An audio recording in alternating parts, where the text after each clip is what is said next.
Okay, so your ancestors were doing this 12,000 years ago. No, not farming, not hunting, not inventing the wheel. That came way later. I'm talking about something a little more recreational. Yes, smoking. While mammoths were still stomping around, while the wheel didn't even exist yet, some caveman somewhere had already figured out how to get a buzz going. And honestly, once you hear how far back this goes, you're going to look at your family tree completely differently. In the next 20 minutes, we're covering how this all started in a random desert, why it became one of the most sacred rituals in human history, how it crossed an entire ocean, and how popes, philosophers, and kings all tried and failed to stop it. Yeah, it's a wild one. Let's get into it. So picture Utah. Not the Utah with ski resorts and national parks. A dead, dry, cracked earth desert in the middle of nowhere. Back in 2015, a team of archaeologists is out here doing routine survey work. Not glamorous, just walking around, staring at dirt, probably questioning their career choices. And then someone spots something. A small black smudge in the ground. Doesn't look like much. Could be an old campfire. Could be nothing. Could just be dirt that's, dirt color. Except it wasn't nothing. It was an ancient hearth, a fireplace used by people who lived here thousands of years ago. And sitting right in the ash? For tiny charred seeds. Easy to miss. Easy to walk right past. But scientists don't just look at old seeds and go near. They run tests.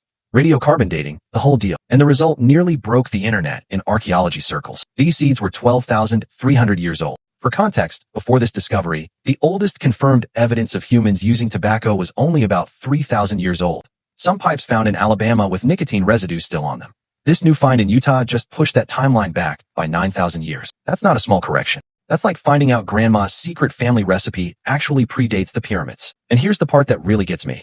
These seeds didn't just grow there. They came from wild tobacco plants growing at least 13 kilometers away, up in the foothills, meaning someone had to walk that distance, gather this specific plant, and bring it all the way back to camp. This wasn't an accident. These people knew exactly what they were looking for. So somewhere at the tail end of the Ice Age, a human being decided this particular plant was worth the hype. And honestly, respect. But this raises the obvious question. Who exactly were these people? And why were they even looking for something like this in the first place? So who were these tobacco pioneers? They were hunter-gatherers, living right at the tail end of the Pleistocene.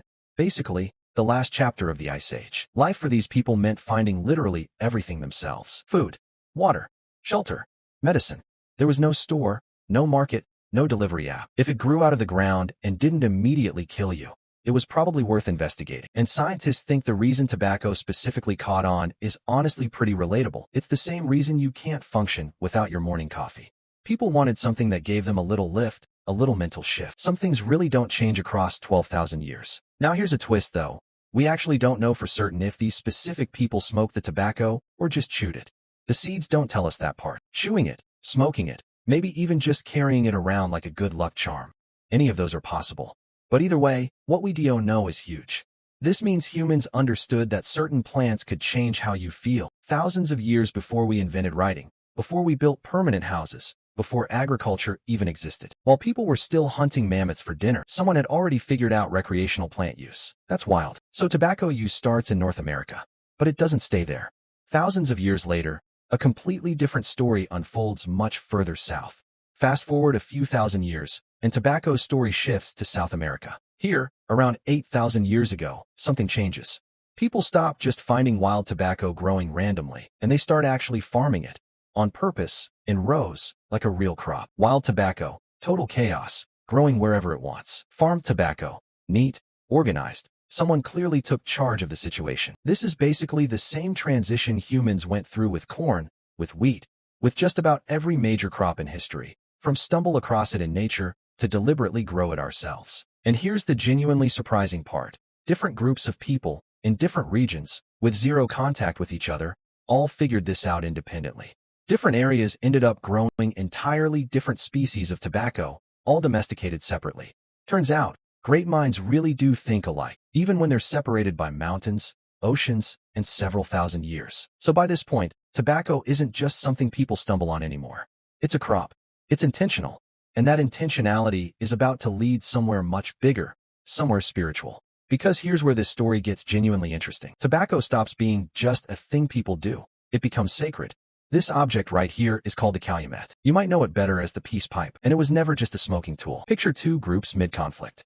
Weapons drawn. Absolutely done negotiating. And the moment this pipe gets presented, everything stops immediately. This is an exaggeration for the video, by the way.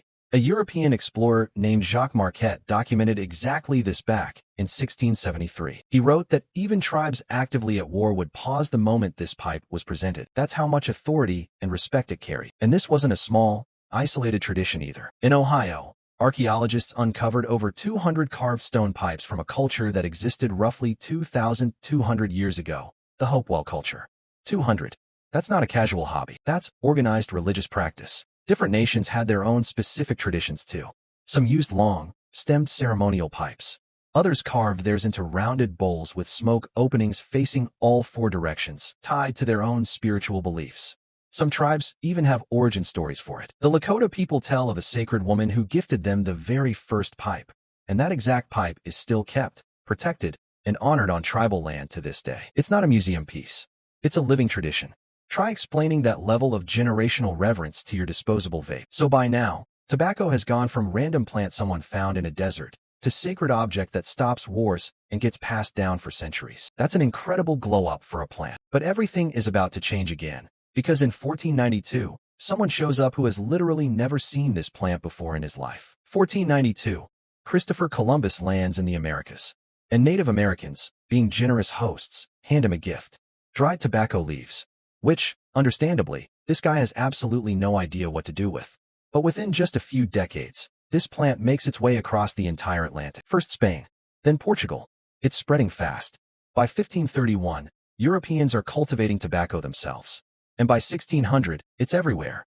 England, France, all across the continent. It became so valuable that in some places, people genuinely used it as a form of currency. Actual money, made of leaves. And naturally, the wealthy elite of Europe immediately turned it into a status symbol. Fancy pipe, fancy clothes, fancy attitude. But not everyone was thrilled about this new import.